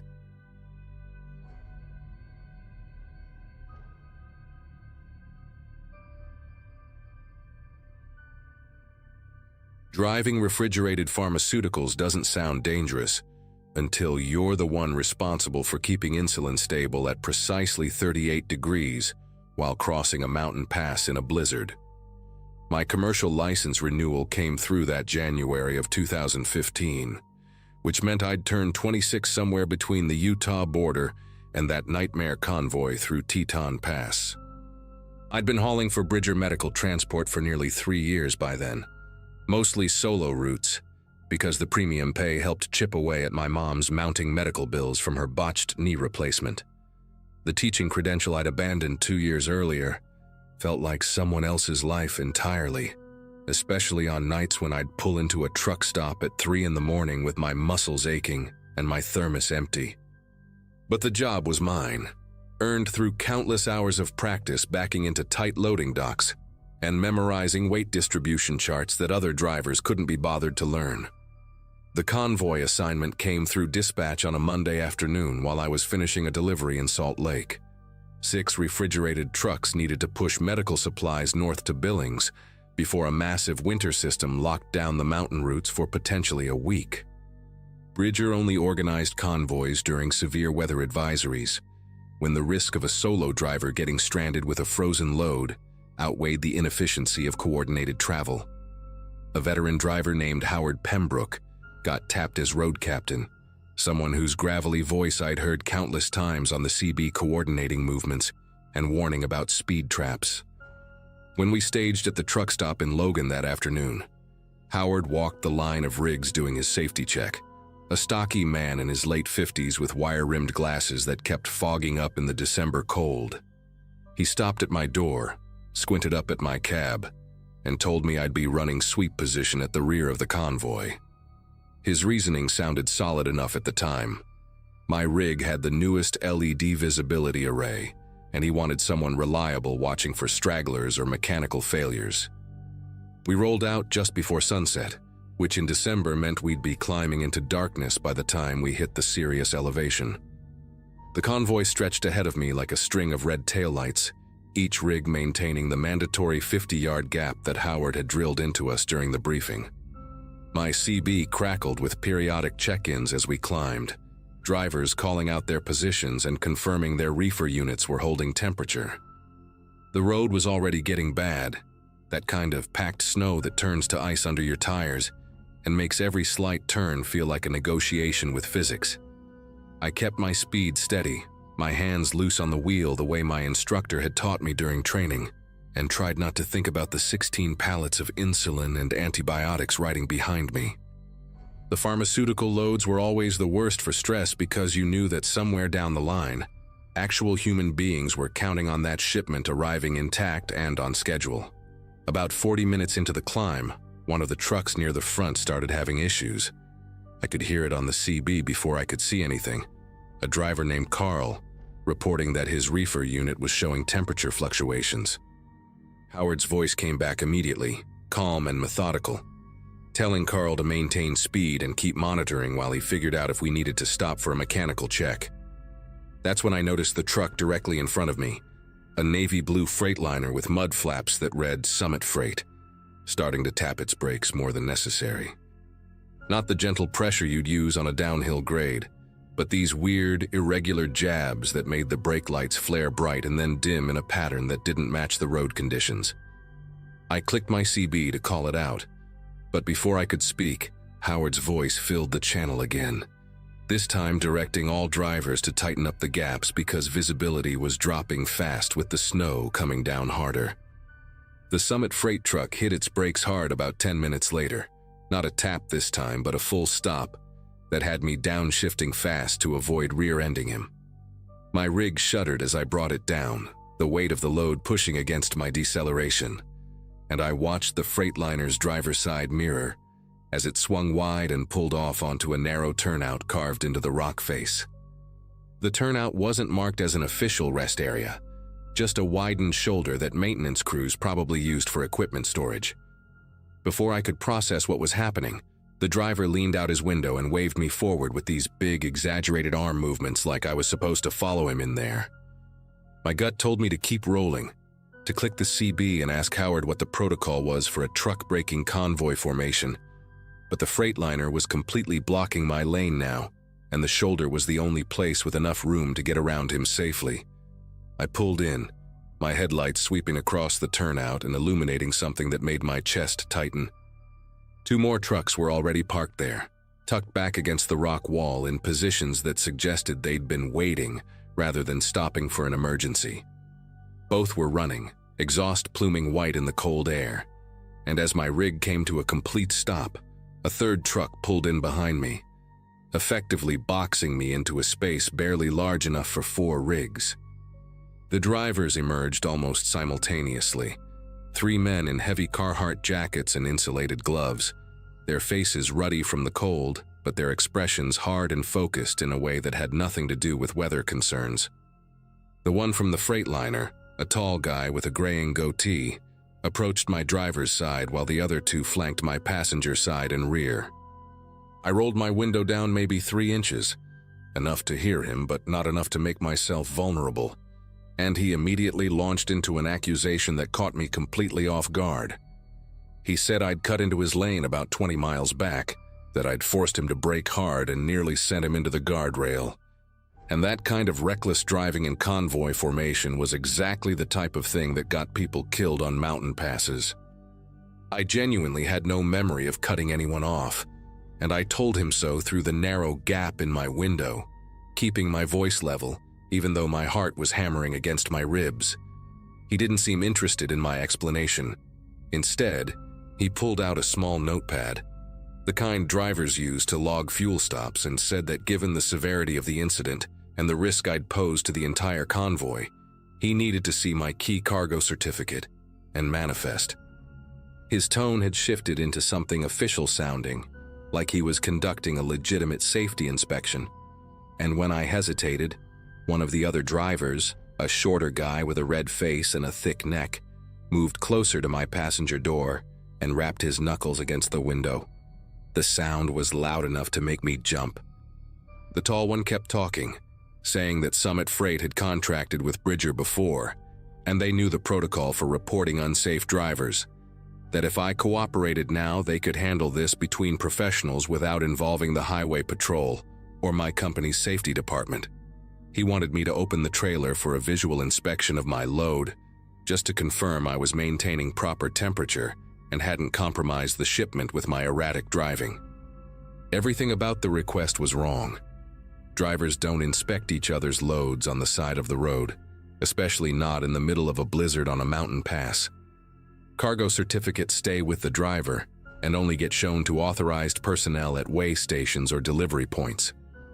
But I was alone, surrounded by 3 rigs and 4 men who clearly had coordinated this stop, and the wind was picking up in a way that made the temperature inside my cab drop every time it whistled through the window gap. I reached for my CB handset, intending to call Howard and report the situation, and that's when the tall driver did something that made the whole scene crystallize into focus. He reached up to his own shoulder mic, clicked it on, and broadcast over the convoy channel in this smooth, reasonable voice that there was a safety check in progress at mile marker 73, minor traffic incident being documented, and all other drivers should maintain course and speed to Billings. Then he added, almost as an afterthought, that Howard should continue leading the main group and not wait up because weather conditions were deteriorating fast. Howard's voice came back within seconds, acknowledging the message and confirming that the convoy would proceed as planned. The reality of my situation hit me like a physical weight. These men had access to the convoy frequency, knew the protocols well enough to mimic legitimate safety procedures, and had just successfully isolated me from any help using the very chain of command that was supposed to protect us. I sat there with the handset still in my grip, watching the tall driver's face through my partially open window, and saw the shift in his expression from pseudo-professional to something colder and more calculating. He told me they'd heard about a Bridger rig that had gone missing earlier that week, somewhere between Idaho and Wyoming, a full load of high-value pharmaceuticals that never made it to its destination and was currently listed as stolen in every law enforcement database from here to the Canadian border. His company, he said, had a client expecting a delivery that couldn't happen now because of that theft, and my manifest showed I was carrying exactly the kind of product mix that could substitute for what they'd lost. The math was simple. I could hand over my cargo certificate, open my trailer, and let them offload half my pallets to cover their shortage, or I could refuse and deal with the consequences of a formal safety violation report that would go directly to Bridger's compliance office. The threat wasn't even subtle. The red-faced driver moved around to my driver's side, standing close enough that I could see the water vapor from his breath fogging against my mirror. He laid out exactly what would happen if I didn't cooperate. They'd file a detailed incident report claiming I'd engaged in aggressive driving, failed to maintain proper following distance, and refused to allow a safety inspection of my refrigeration unit. They had dashboard camera footage, he said, or at least they'd claim to have it, and with 3 drivers willing to provide matching statements against my word alone, Bridger would have no choice but to suspend my license pending investigation. Even if I eventually got cleared, which could take months, I'd lose my current route assignments, my safety bonus, and any chance of getting premium pharmaceutical runs in the future. The tall one pulled out his phone, showed me a screen with what looked like a formal complaint form already partially filled out with my truck number and license plate, and said all it would take was 1 click to submit it through the industry safety reporting system. They knew I couldn't afford that kind of hit to my record, not with my mom's medical bills piling up and my entire income dependent on maintaining a clean driving history. My satellite phone was dead, battery drained from the cold after I'd forgotten to bring it inside during my last rest stop. The CB was useless now that they'd already established their narrative with Howard, and even if I could reach him, what was I supposed to say that wouldn't sound like excuses from a driver who'd legitimately screwed up? The wind was howling through the gap in my window, and I could feel the temperature in my cab dropping degree by degree, while these men stood outside in their insulated gear, perfectly comfortable waiting for me to brake. I looked past them at the wall of rock on one side and the steep drop on the other, both barely visible through the thickening snow. The third driver, who hadn't spoken yet, walked back to his truck and returned with a set of bolt cutters, not threatening me with them directly, but just holding them casually while he leaned against my trailer door. The message was clear. I could open it voluntarily, or they'd open it themselves and add destruction of property to their fictional incident report. My hands were shaking now. Not from fear exactly, but from this sick combination of rage and helplessness that comes from knowing you're being robbed in slow motion, and there's not a single person coming to help you. But then something shifted in my head, a moment of clarity that cut through the panic. These men were drivers, which meant they were on a schedule just like me, and this mountain pass was going to be completely impassable within the next few hours, based on the weather reports I'd checked before leaving Logan.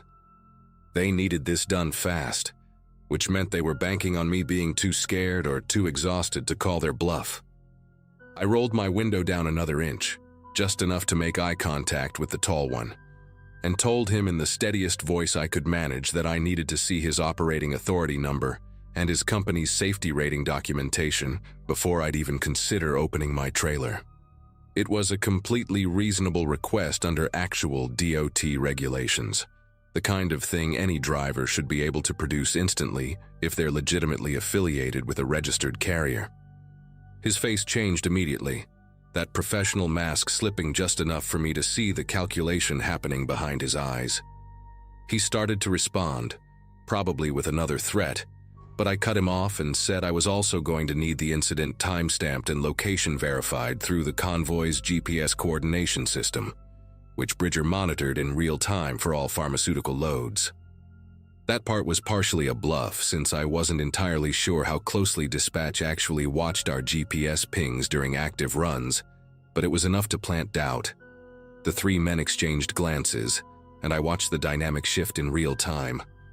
The red-faced one stepped back from my passenger door, his aggressive posture deflating slightly.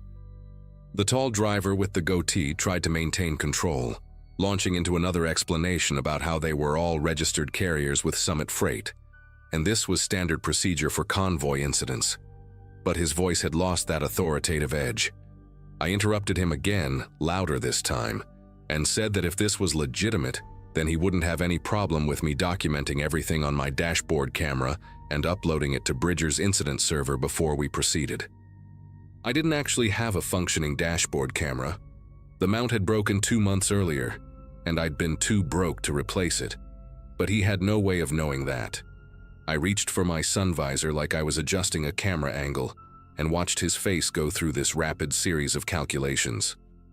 The wind hammered against my rig hard enough to rock it slightly, and I could see fresh snow accumulating on their shoulders and hoods at a rate that meant the pass was going to be undrivable within the hour. They were running out of time and they knew it. The tall one made one final attempt, his voice hardening as he said I was making a serious mistake by being uncooperative, that I clearly didn't understand how the industry worked or what happened to drivers who got reputations as troublemakers. But even as he said it, he was already backing toward his freightliner, and the other two were moving toward their own rigs. The whole confrontation had lasted maybe 15 minutes, though it had felt like hours, and now they were retreating because the risk calculation had shifted against them. If I actually had cameras, if dispatch actually was monitoring my GPS closely, if I actually followed through on documenting their operating authority and filing my own report, then they'd be the ones facing scrutiny instead of me. The third driver with the bolt cutters tossed them into his cab and slammed the door without looking back. Within 2 minutes, all 3 trucks had fired up their engines, maneuvered out of the turnout in a chaos of reversing and repositioning that nearly put one of them into the ditch, and disappeared up the mountain road ahead of me. I sat there alone in the turnout with my engine idling, and my whole body shaking from adrenaline dump, watching their taillights fade into the white curtain of snow until there was nothing left but the howling wind and the knowledge that I'd just barely avoided something that could have destroyed everything I'd worked for. I waited another 5 minutes to make sure they were really gone, then pulled back onto the highway and drove the rest of the pass at maybe 20 miles per hour. My hands welded to the steering wheel, and my mind replaying every moment of that encounter on an endless loop. I never saw those trucks again, never heard their voices on the CB, and when I finally rolled into the Billings distribution center 8 hours later, exhausted and wired and still half convinced they might be waiting for me somewhere, my load was intact, and my manifest was clean, and nobody at Bridger ever knew how close they'd come to losing an entire shipment to a coordinated theft disguised as a safety check.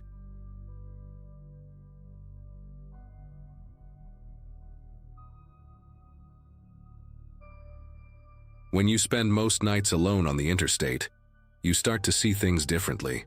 I'd been hauling refrigerated freight for almost a year back then, running long stretches through the Midwest. My routine was simple: music low, thermos of coffee within reach, and a habit of counting mile markers to stay awake. That night, the sky was heavy with clouds, no moon at all, and the air felt damp like it might rain. I was between loads, heading toward an industrial park to pick up medical supplies scheduled for early morning delivery. Everything about the drive felt ordinary until I saw the figure standing on the shoulder, waving both arms. At first, I thought it was a trick of the headlights, but the shape didn't move away. I slowed and saw a young woman in jeans and a gray hoodie, hair sticking to her face from the wind. She looked terrified, eyes darting toward the trees like she expected someone to come out of them. I pulled onto the gravel, keeping the rig's hazards flashing, and she ran up to the door before I could even roll the window down. "Please, my car died," she said, voice cracking. She was shaking so badly she could barely hold her phone. Against better judgment, I unlocked the passenger side and let her in to warm up. She smelled faintly of diesel and some sharp chemical scent I couldn't place. While I dialed for roadside assistance, she kept thanking me, saying most drivers just sped past. Her name, she said, was Tara. She worked part-time at a lab in the city and had been driving back after a late shift when her car broke down. I believed her. She looked exhausted, pale under the dash light. We made small talk about night driving, gas prices, the weather, but every few seconds she glanced toward the console where my dispatch papers sat. I didn't think much of it until she quietly slipped one folded sheet into her jacket pocket. I caught the motion in the corner of my eye. "Hey, what are you doing?" I asked. She froze for a split second, then laughed it off, saying she thought the paper was hers. I didn't push it, I just wanted to drop her at the next safe spot. A few miles later, I pulled into a way station that was closed for the night. Lights on, nobody there. The moment I stopped, she changed. Her polite tone vanished. "I can't get out," she said flatly. "Not yet." Then she reached into her bag and took out 2 small vials wrapped in gauze. "I need to deliver these. It's urgent. 2 exits ahead." At first, I thought she was joking. I told her there was no way I was driving anywhere without knowing what was inside those vials. She pressed her thumb against one of the labels, and I saw the print blur. It wasn't even sealed properly. "They're medical samples," she said, eyes locked on mine. "Just fluids, nothing dangerous, I swear." I told her I'd call a tow truck for her car, and maybe she could explain everything to the cops when they showed up. That's when her whole demeanor shifted. She unzipped her hoodie and pulled out her phone, flipping the screen toward me. It showed a map of my route, my carrier name, and my home address in bold letters. She must have noticed how I looked at the screen because she smiled. Not the friendly kind. "You're not really in a position to say no," she said softly. "You're marked as the driver on this load. If I make one call, your log shows tampering, maybe even cargo interference." My throat tightened. I asked her how she got that information, and she told me there were people who monitored sympathetic drivers, those who picked up strangers, offered rides, or helped stranded motorists. "You're exactly who we look for," she said. "Decent, predictable." The words made me feel smaller with each syllable. She started explaining things I didn't want to know. How courier rings moved unregistered biomedical material between private labs. How sometimes they lost couriers, so they used helpers, regular drivers, unaware at first, then pressured later. She said those who refused were blacklisted. "It's easy," she went on. "All they have to do is file a report. One ELD discrepancy, one missing scan, and your company dumps you." She said it like she'd done it before. I remember gripping the wheel so tightly my knuckles ached, trying to keep my breathing steady. I told her to get out. She didn't even blink. Instead, she leaned back and crossed her arms like she owned the cab. The only sound was the hum of the refrigeration unit outside.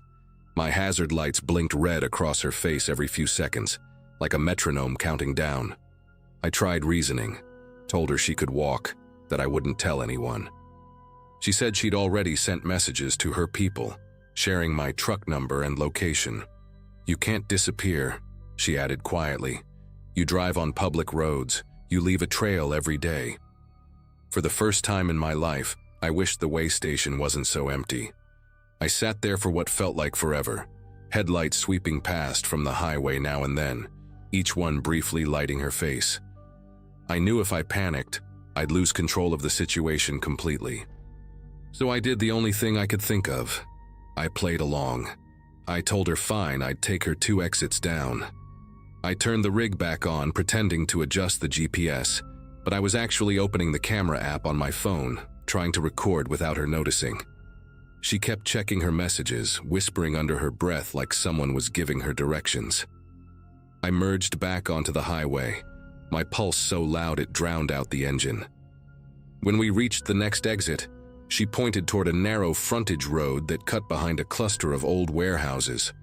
The lights ahead were dim and yellow, flickering like they hadn't been replaced in years. "There," she said, and I could see a black SUV idling by a dumpster, no plates visible. I slowed down but didn't stop completely. Instead, I told her the brakes were acting up and that I needed to roll forward a bit before I parked. As soon as she looked toward the windshield, I hit the air horn, long and loud. The SUV's headlights flashed, and whoever was inside backed away fast, startled. In that instant, she yelled at me to stop, but I threw the truck into gear and kept going. She screamed something about ruining everything, but I barely heard her. A few miles down, I pulled into a brightly lit rest stop where a couple of other drivers were parked. She tried to open the door, but the handle jammed, child lock still on. I shouted for one of the guys outside to call the police. When she realized people were watching, she stopped shouting and went eerily calm, tucking the vials back into her jacket like nothing had happened. By the time the state trooper arrived, she'd changed her story again, said I'd offered to smuggle things for her and then turned on her. But I had the video, even if it was shaky and half dark. They took her away after checking her ID. Apparently, it didn't match any real record. The trooper told me to keep my doors locked and file a report with my company immediately.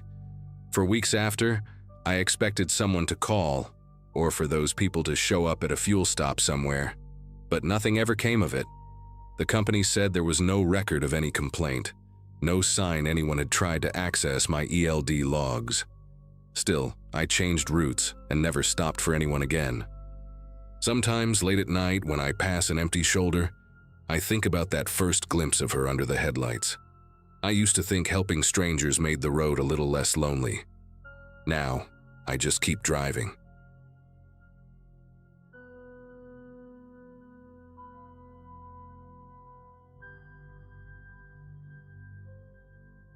I've been driving long-haul routes for nearly 15 years, mostly through the Midwest. Back then, I had a habit of stopping at the same small rest area off I-70.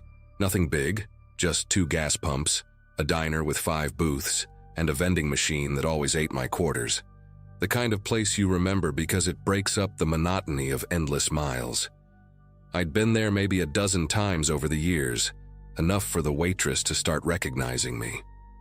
Her name was Lila, I think, red hair tied up with a pencil, and that habit of humming old country tunes while refilling coffee. That week started like any other. I left St. Clair County before dawn, planning to make it to Denver by nightfall. Around mid-morning, I reached the exit where the rest stop always sat. The big blue sign that used to say, "Fuel, Food, Restrooms" was gone. At first, I thought maybe construction crews were redoing the entrance, but when I pulled in, the asphalt was cracked and overgrown. The gas station canopy still stood, but the pumps were missing entirely, just metal stubs jutting from concrete like broken teeth. I parked the truck, got out, and stood there for a minute trying to piece it together. The diner windows were boarded up from the inside. The menu sign faded into a ghost of its old self. No tire marks, no trash, no evidence anyone had been there in months. Even the air felt still, like the whole place had been vacuum sealed. I walked around back, half expecting to find a closed for renovation notice, but there wasn't a trace. Just silence and wind whistling through an empty ice freezer. Confused, I decided to stop at the next town a few miles down the highway. I pulled into a small diner off Main Street, grabbed a coffee, and asked the lady behind the counter what happened to the rest area down the road. She looked at me like I'd asked about a dream. Said she'd lived there her whole life and never heard of any rest stop near that exit. When I tried explaining where it used to be, she laughed softly and said maybe I was mixing it up with somewhere else. But I knew that stretch of road like the back of my hand. I couldn't shake the weirdness. After finishing my coffee, I went back to the truck and pulled up my GPS history. Sure enough, it showed multiple stops at those same coordinates over the years. I even remembered refueling there last time, just a few months earlier. I had a receipt from the gas pump tucked in my logbook. When I checked, it was still there. the station's name, a timestamp, even the same exit number. But when I tried looking up the company online, there wasn't a single record of it. No listing, no business registration, nothing on Google Maps, just a blank spot surrounded by farmland. That night, parked at a truck stop outside Hayes, I started scrolling through old dashcam footage. It took a while, but I found a clip from a previous trip, clear as day, pulling into that exact rest area. You could see the diner's red neon sign flickering, a guy in coveralls fueling up his pickup, and that same blue logo on the gas canopy. But when I paused the frame and zoomed in, something about the background bothered me. There weren't any highway signs visible, no mile markers, no exit numbers, just darkness beyond the lot, like the whole thing existed in its own pocket of space. The next morning, I called the state highway department, hoping maybe it had been shut down for safety reasons. The operator checked their database and said there were only 2 official rest areas along that section of I-70, and neither matched the one I described. She even emailed me a map to prove it. I mentioned the receipt, but she said counterfeit branding isn't unheard of, and that I should contact the state police if I thought something shady was involved. That word, counterfeit, stuck with me the rest of the drive. So later that afternoon, I stopped by a patrol office off the interstate. The officer on duty, Sergeant Hill, listened to my story without interrupting. When I showed him the receipt and dashcam clip, he leaned closer to the screen, his expression tightening. He asked me to forward the footage to a specific email, then told me quietly that I wasn't the first driver to bring up a disappearing rest area. Apparently, others had reported similar locations, fake truck stops popping up overnight built by organized groups trying to skim electronic logs and cargo manifests from long-haul rigs. Sergeant Hill explained that the setup was sophisticated. These groups would scout quiet stretches of interstate, rent or buy old lots, and reconstruct fake rest stops with stolen signage and used equipment. They even installed dummy fuel pumps wired to hidden devices that read ELD ports when drivers connected for receipts or Wi-Fi. It looked legitimate enough. Logos, uniforms, receipts, everything. Then, when they had enough data, they'd target certain trucks carrying high-value cargo. By the time police got wind of it, the entire operation would vanish overnight, dismantled piece by piece before dawn. When I asked how they could pull it off without anyone noticing, he said they used stolen construction permits and unregistered trucks, working mostly after midnight. Locals thought it was state maintenance or contractors putting up a new facility. By the time daylight came, it looked like a normal, open rest stop. Then one night they'd load everything back up and disappear, leaving only concrete and weeds. Hill said they'd raided a few similar sites before, but most were wiped clean before evidence teams arrived. Driving home later that week, I passed that same exit again. I slowed down, staring at the empty lot, and for a second, I swore I saw faint tire tracks leading into the grass. Not fresh, but not completely gone either. The diner's outline was still visible under the dust, like a ghost shadow of where it once stood. I didn't stop. I just kept rolling west, the silence in the cab louder than the hum of the engine. I couldn't stop thinking about how many other places like that might still be out there, waiting for another driver to pull in. I've kept that receipt ever since, tucked in my glove compartment. The logo's faded now, the ink bleeding from heat and time, but it's proof, at least to me, that the place existed. Or maybe it didn't. Maybe I was one of the last people to ever see it before it disappeared for good. Either way, I don't stop anywhere that isn't on an official highway list anymore. You learn to trust your instincts on the road, but after that day I also learned to trust the map more than my memory.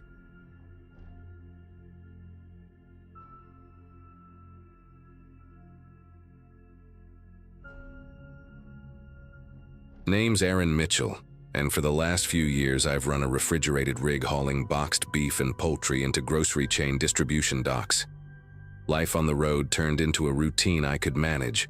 Pre-trip at dawn, coffee that tastes like cardboard, and the white noise of the reefer humming behind me like a generator in a distant room. Bills got paid, mileage stacked up, and I kept my head down. That particular morning began like any other. Clean BOL, seal number noted. Temperatures steady at set point. The air carried that cold, metallic smell when you crack the trailer doors a sliver to check frost on the chute. Nothing exotic about the route, nothing unusual about dispatch. Still, a thought kept pinging the back of my mind. The last 2 drops had shown weights a little lighter than what I'd scanned. Not a huge gap, just enough to raise an eyebrow. The seal on today's load looked fine at first glance, same color, same serial format.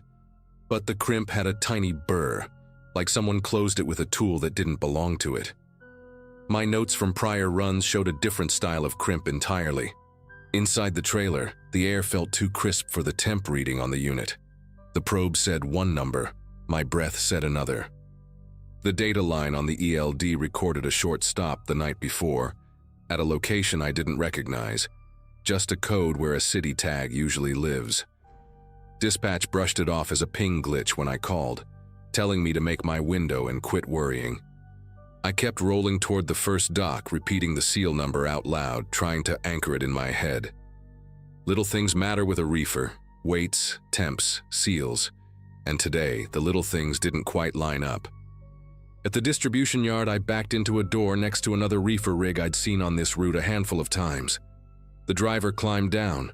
Caleb Foster, mid-30s, ball cap with a frayed brim, the kind of guy who keeps his gloves clipped to his belt so he never loses them. We traded quick hellos while the dock light went red. He mentioned his paperwork showed a shrink on the last run that didn't match what he'd scanned. I joked about ghost pallets, and he didn't laugh. When his turn came to open up, he pointed at his seal. Same color as mine, same serial style, same odd burr on the crimp. We compared BOLs right there on the bumper, and a chill ran through me that had nothing to do with the trailer. His recorded gross and my recorded gross were mirror images, like someone swapped items between 2 nearly identical loads. We pulled our ELD temp graphs and laid the phones side by side on the dock plate. Both showed a tiny temperature ripple around the same time overnight. Less than a degree, barely a hiccup, but visible if you knew how to read the slope. His log, like mine, had that mysterious stop code with no location tag, sandwiched between miles that should have been continuous. The receiving clerk called out that my door was going green, but I held back. If we swung the doors and something didn't match, it would be on us. We asked for a supervisor and requested a witnessed break of the seal with a scale ticket at the dock. The clerk frowned, made a call, and came back with a new tone in his voice. "You two wait here." The dock light stayed stubbornly red, and the hum of the building felt suddenly louder, like we'd stepped into a machine that just noticed us. After nearly 20 minutes, a man in a reflective vest appeared, clipboard in hand, with a tight expression like someone who'd just stepped into a problem he didn't want. He asked for our paperwork, then told us both to stay put while he made a few calls. Through the window, I watched him talk to a warehouse manager and another guy in a collared shirt with no badge, just a visitor pass clipped sideways. They kept glancing at our trucks like we were part of something bigger than a missing pallet. The other drivers unloading around us looked uneasy. One muttered that corporate had been running new suppliers lately. Nobody seemed to know where those suppliers were based. When they finally broke the seals under witness, the trailer smelled wrong. Not spoiled exactly, just metallic and sharp, the way a slaughterhouse alley does on a humid day. The boxes near the back looked fine, but halfway in, markings started to change. Some cartons had inked stamps that didn't match USDA print specs. One even had the font misaligned. Caleb's load showed the same irregularities. We filmed what we could before being told to stop. The warehouse manager's voice turned clipped, asking if we'd tampered with anything. He mentioned the possibility of contamination reports. I could tell the tone had shifted from concern to accusation. We were told to park and wait for further instructions. No one said who would be giving them. By late afternoon, a couple of unmarked sedans pulled up, and 2 men in suits started photographing both rigs, including license plates. One of them asked if I'd signed for my seals personally, as if I'd forged them myself. Caleb tried to reason with them, explaining how dispatch assigned the loads sealed and documented. They barely acknowledged him. Within an hour, we were escorted off the dock, told the loads were being held pending inspection. My company called soon after, flat tone, corporate speak, saying all deliveries for that supplier were temporarily suspended. 2 days later, the story broke on a regional news site. Drivers accused in meat tampering scandal. The headline said, with our truck numbers blurred just enough to avoid legal risk, but clear enough for anyone who knew us to recognize. The article claimed an investigation uncovered uninspected product distributed through unauthorized channels, tied to unlicensed slaughterhouses posing as USDA-certified facilities. The kicker was that the logistics company, our employer, collapsed almost overnight. Website offline, dispatch phones disconnected, payroll frozen. The whole thing vanished like it had never existed. Caleb texted me that night. We were just delivery hands. How do we end up the villains? The following week, state inspectors reached out for statements. They wanted to know when I'd first noticed irregularities, who had loaded the trailers, and whether I'd seen any third-party tags. I told them everything. The mismatched seals, the off readings, the duplicate stops on the logs. They listened, nodded, and promised follow-up. But the official report that came out later barely mentioned the drivers. It framed the entire thing as logistical oversight, implying we'd missed standard checks. No mention of counterfeit suppliers, no acknowledgement that the dispatch system had been rerouting data to fake coordinates. They needed scapegoats to make the story neat for the evening news, and 2 haulers fit the role perfectly. Caleb tried to find a lawyer, but every firm he contacted dropped him once they realized how messy the case was. I filed unemployment and waited for someone to tell me what came next. Weeks passed in silence. Every time I heard a reefer unit start up on a passing truck, it felt like a reminder of how quickly something ordinary can turn into evidence. One afternoon, a man in plain clothes came by my apartment with a card that had no department name, just a phone number. He said off the record that investigators had traced the missing product to warehouse shells leased under fake business names. The people behind it had scrubbed their trail so clean that even the leasing agents didn't know who paid them.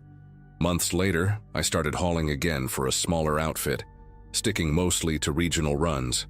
I still check every seal twice, compare serials to the log, and avoid night pickups whenever possible.